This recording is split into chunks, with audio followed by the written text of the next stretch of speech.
Surah Ar-Ra'd. Chapter 13, The Thunder. أعوذ بالله من الشيطان الرجيم. I seek refuge in Allah from the accursed Satan. بسم الله الرحمن الرحيم. In the name of Allah, the most gracious, the most merciful. ألف لام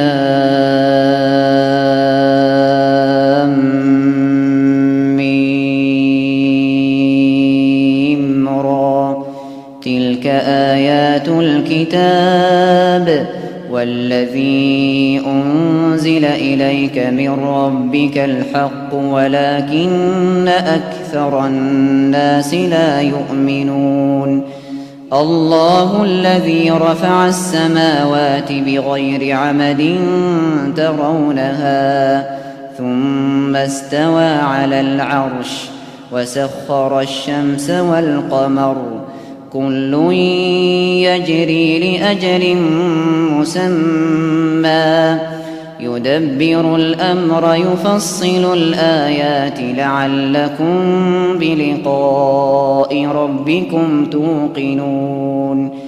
وهو الذي مد الأرض وجعل فيها رواسي وأنهارا ومن كل الثمرات جعل فيها زوجين اثنين يغشي الليل النهار إن في ذلك لآيات لقوم يتفكرون. وفي الأرض قطع متجاورات وجنات من أعناب وزرع ونخيل صنوان وغير صنوان يسقى بماء واحد ونفضل بعضها على بعض في الأكل إن في ذلك لآيات لقوم يعقلون.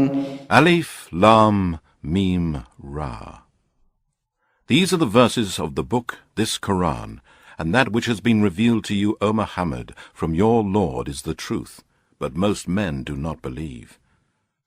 Allah is He who raised the heavens without any pillars that you can perceive. Then He rose above the throne in a manner that suits His majesty. He has subjected the sun and the moon to each running its course for a term appointed. He regulates all affairs, explaining the signs and revelations in detail, that you may believe with certainty in the meeting with your Lord. And it is He who spread out the earth and placed there firm mountains and rivers. And from the different kinds of fruit He made them into pairs, males and females. He brings the night as a cover over the day. Indeed, in these things there are signs and revelations for people who reflect. And in the earth are neighboring tracts and gardens of vines and green crops, and date palms growing out 2 or 3 from a single stem root, or otherwise from one stem root for every palm, watered with the same water, yet some of them we make more excellent than others to eat. Indeed, in these things there are signs for people who understand.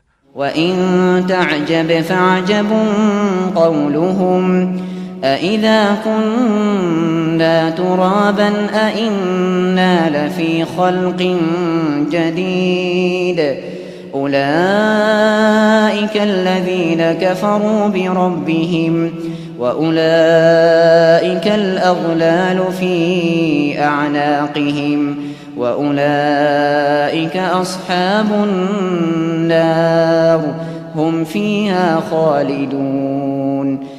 وَيَسْتَعْجِلُونَكَ بِالسَّيِّئَةِ قَبْلَ الْحَسَنَةِ وَقَدْ خَلَتْ مِن قَبْلِهِمُ الْمَثُلَاتُ وَإِنَّ رَبَّكَ لَذُو مَغْفِرَةٍ لِّلنَّاسِ عَلَى ظُلْمِهِمْ وَإِنَّ رَبَّكَ لَشَدِيدُ الْعِقَابِ. وَيَقُولُ الَّذِينَ كَفَرُوا لَوْلَا أُنزِلَ عَلَيْهِ آيَةٌ مِّن رَّبِّهِ إِنَّمَا أَنتَ مُنذِرٌ ولكل قوم هاد الله يعلم ما تحمل كل أنثى وما تغيض الأرحام وما تزداد وكل شيء عنده بمقدار عالم الغيب والشهادة الكبير المتعال سواء منكم من أسر القول ومن جهر به ومن هو مستخف بالليل وسارب بالنهار. And if you, O Muhammad, wonder at these polytheists who deny your message of Islamic monotheism and have taken besides Allah others for worship, who can neither harm nor benefit, then wondrous is their saying, when we are dust, shall we then be raised in a new creation? They are those who disbelieve in their Lord. They are those who will have iron chains tying their hands to their necks. They will be dwellers of the fire to abide there. They challenge you to bring doom upon them, rather than turning righteous. Sufficient precedents have been set for them in the past, but indeed your Lord is full of forgiveness for mankind, in spite of their wrongdoing, and indeed your Lord is also severe in punishment. And the disbelievers say, why is a sign not sent down to him from his Lord? You are only a warner, and to every people there is a guide. Allah knows what every female bears, and what every womb releases or gains. Everything with him is in due proportion, all-knower of the unseen and the seen, the most great, the most high. It is the same to him, whether any of you conceal his speech or declare it openly, whether he hide by night or go forth freely by day. له معقبات من بين يديه ومن خلفه يحفظونه من أمر الله إن الله لا يغير ما بقوم حتى يغيروا ما بأنفسهم وإذا أراد الله بقوم سوءا فلا مرد له وما لهم من دونه من وال هو الذي يريكم البرق خوفا وطمعا وينشئ السحاب الثقال ويسبح الرعد بحمده والملائكة من خيفته ويرسل الصواعق فيصيب بها من يشاء وهم يجادلون في الله وهو شديد المحال له دعوة الحق والذين يدعون من دونه لا يستجيبون لهم بشيء إلا كباسط كفيه إلى الماء ليبلغ فاه وما هو ببالغه وما دعاء الكافرين إلا في ضلال ولله يسجد من في السماوات والأرض طوعا وكرها وظلالهم بالغدو والآصال. For each person there are angels in succession before and behind him. They guard him by the command of Allah. Indeed, Allah will not change the good condition of a people as long as they do not change their state of goodness themselves. But when Allah wills a people's punishment, there can be no turning back from it, and they will find besides him no protector. It is he who shows you the lightning as a fear for travelers, and as a hope for those who wait for rain. And it is he who creates the clouds heavy with water. And the thunder glorifies and praises him, and so do the angels because of his awe. He sends thunderbolts, and with them he strikes whom he wills. Yet the disbelievers dispute about Allah. He is mighty in strength, and severe in punishment. For him alone is the word of truth, that none has the right to be worshipped but he. And those whom the polytheists and disbelievers invoke answer them no more than one who stretches forth his hand at the edge of a deep well for water to reach his mouth. But it does not reach him, and the invocation of the disbelievers is nothing but an error and of no use. And to Allah alone falls in prostration whatsoever is in the heavens and the earth, willingly or unwillingly, and so do their shadows in the mornings and the afternoons.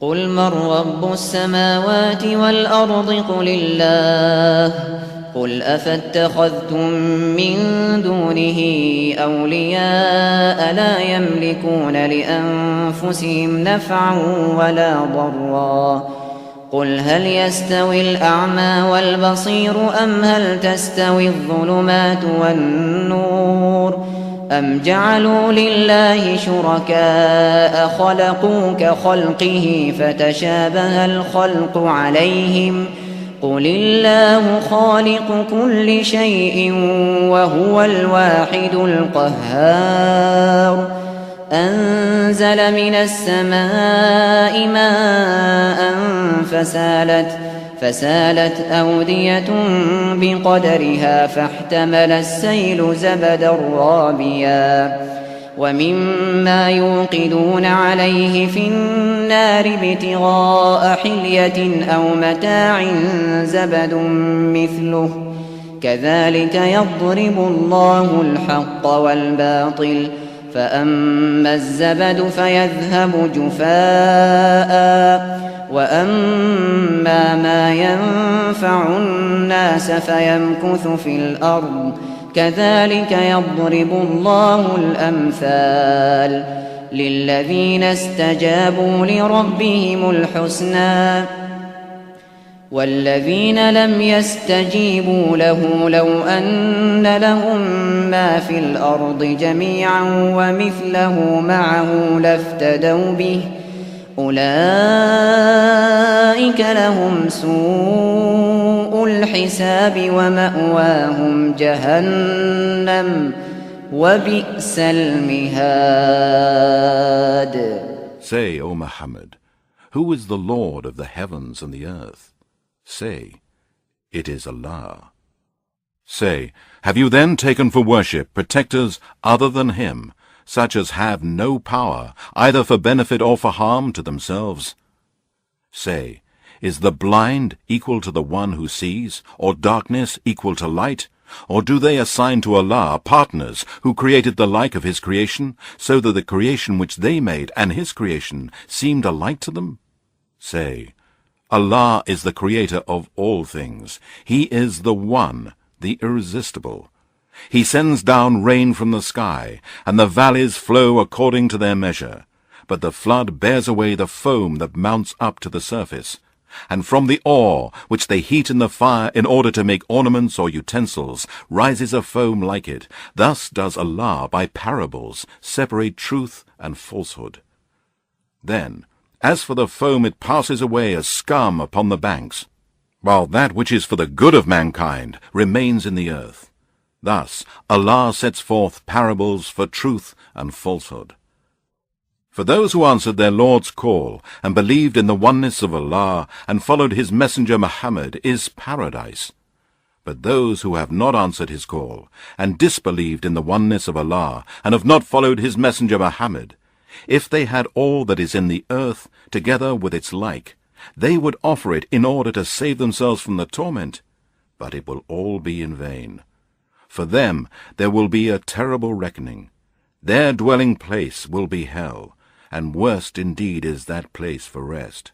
أفمن يعلم أنما أنزل إليك من ربك الحق كمن هو أعمى إنما يتذكر أولو الألباب الذين يوفون بعهد الله ولا ينقضون الميثاق والذين يصلون ما أمر الله به أن يوصل ويخشون ربهم ويخافون سوء الحساب والذين صبروا ابتغاء وجه ربهم وأقاموا الصلاة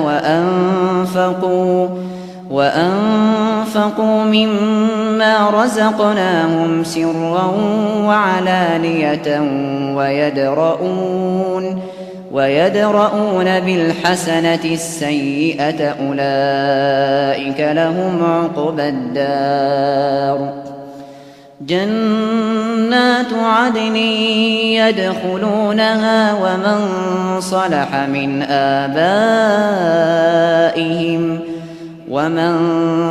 من آبائهم وأزواجهم وذرياتهم والملائكة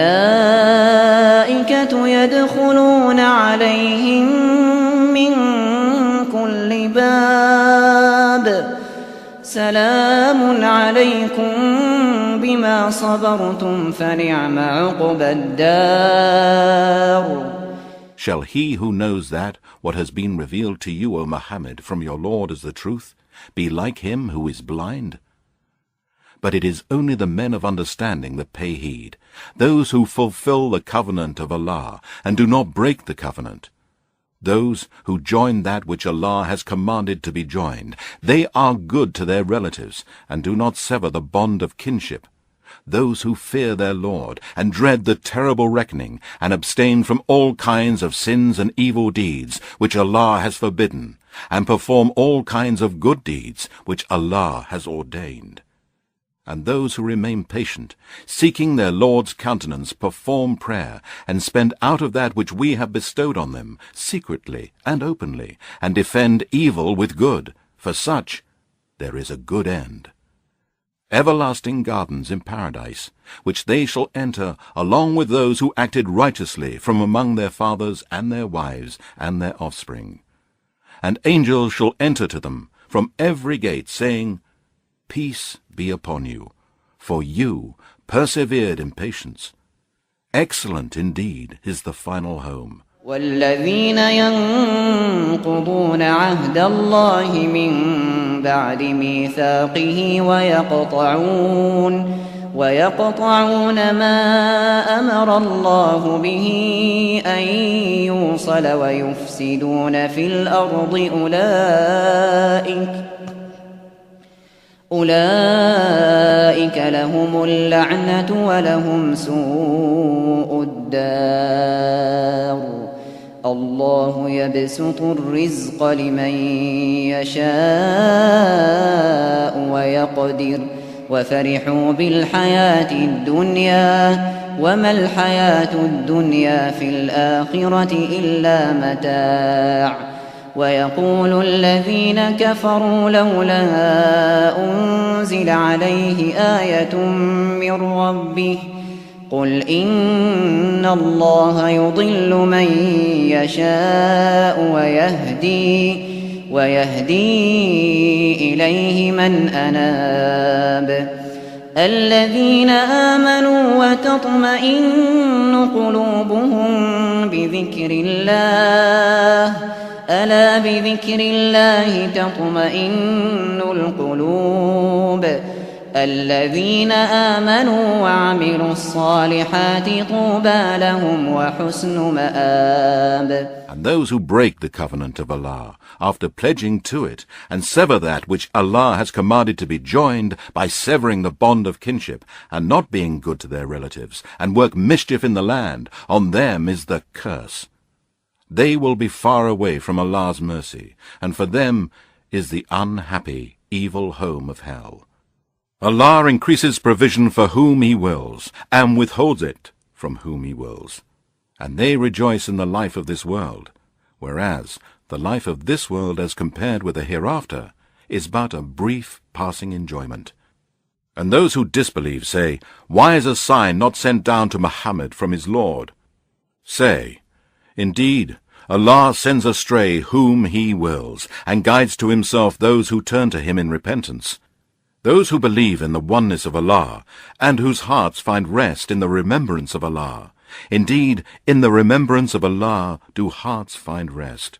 Those who believe in the oneness of Allah, and work righteousness, all kinds of happiness is for them, and a beautiful place of final return. كذلك أرسلناك في أمة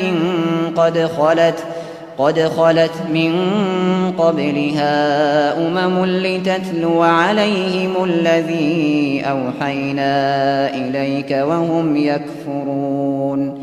وهم يكفرون بالرحمن قل هو ربي لا إله إلا هو عليه توكلت وإليه متاب ولو أن قرآنا سيرت به الجبال أو قطعت به الأرض أو كلم به الموتى بل لله الأمر جميعا أفلم ييأس الذين آمنوا أن لو يشاء الله لهدى الناس جميعا ولا يزال الذين كفروا تصيبهم بما صنعوا قارعة أو تحل قريبا من دارهم حتى يأتي وعد الله إن الله لا يخلف الميعاد. Thus we have sent you, O Muhammad, to a community before whom other communities have passed away, in order that you might recite to them what we have inspired to you, while they disbelieve in the most gracious Allah. Say, He is my Lord. None has the right to be worshipped but He. In Him is my trust, and to Him will be my return with repentance. And if there had been a Qur'an with which mountains could be moved from their places, or the earth could be cloven asunder, or the dead could be made to speak, it would not have been other than this Qur'an. But the decision of all things is certainly with Allah. Have then those who believe not yet known that had Allah willed, He could have guided all mankind? And a disaster will not cease to strike those who disbelieve because of their evil deeds, or the disaster settled close to their homes until the promise of Allah comes to pass. Certainly, Allah does not fail in His promise. وَلَقَدِ اسْتُهْزِئَ بِرُسُلٍ مِّن قَبْلِكَ فَأَمْلَيْتُ لِلَّذِينَ كَفَرُوا ثُمَّ أَخَذْتُهُمْ فَكَيْفَ كَانَ عِقَابِ أفمن هو قائم على كل نفس بما كسبت وجعلوا لله شركاء قل سموهم أم تنبئونه بما لا يعلم في الأرض أم بظاهر من القول بل زين للذين كفروا مكرهم وصدوا عن السبيل ومن يضلل الله فما له من هاد لهم عذاب في الحياة الدنيا ولعذاب الآخرة أشق وما لهم من الله من واق. And indeed, many messengers were mocked at before you, O Muhammad. But I granted respite to those who disbelieved, and finally I punished them. Then how terrible was my punishment! Is Allah then who guards, maintains and provides for every person, and knows all that he has earned, like any other deities who know nothing? Yet they ascribe partners to Allah. Say, name them. Is it that you will inform Allah of something He does not know in the earth? Or is it just a show of false words? No, to those who disbelieve, their plotting is made fair-seeming, and they have been hindered from the right path. And whom Allah sends astray, for him there is no guide. For them is a torment in the life of this world, and certainly harder is the torment of the hereafter.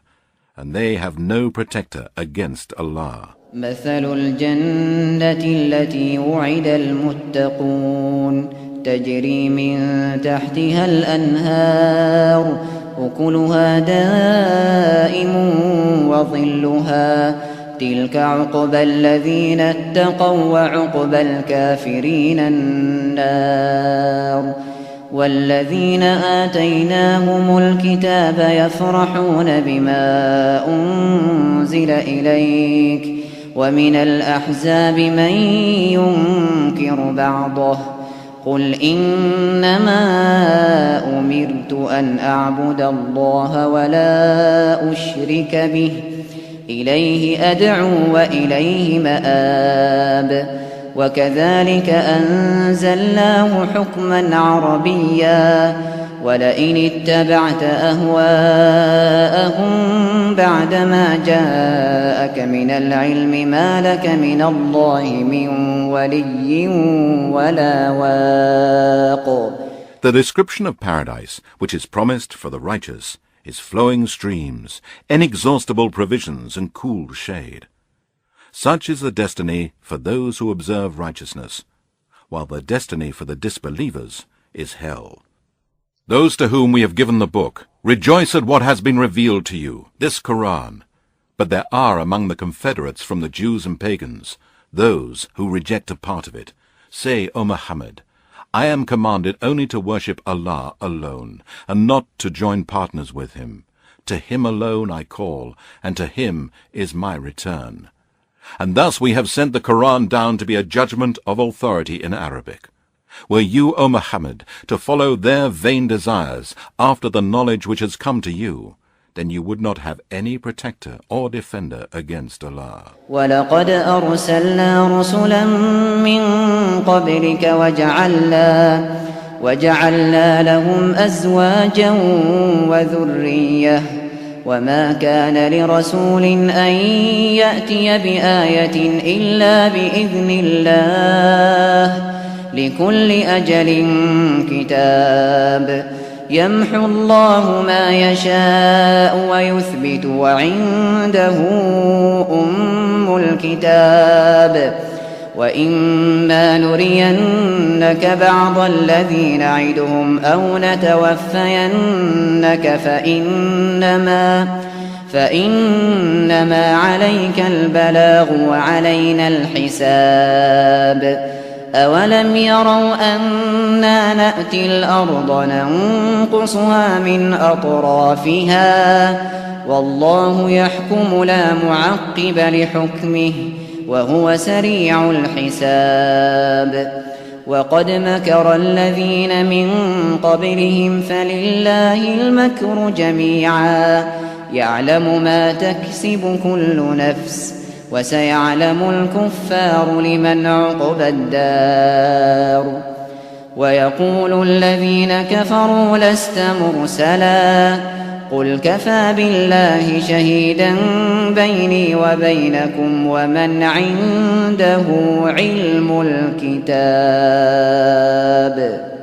And indeed we sent messengers before you, O Muhammad, and made for them wives and offspring. And it was not for a messenger to bring a sign except by Allah's leave. For each and every matter there is a decree from Allah.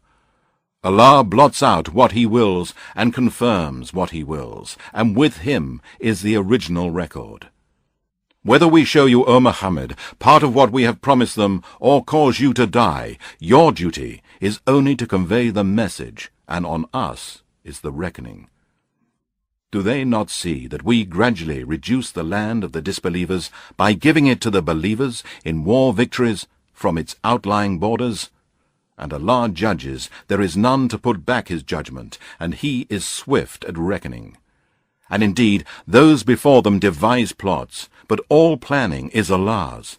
He knows what every person earns, and the disbelievers will know who gets the good end and the final destination. And those who disbelieve say, You, O Muhammad, are not a messenger. Say, Sufficient for a witness between me and you is Allah, and those too who have knowledge of the Scripture.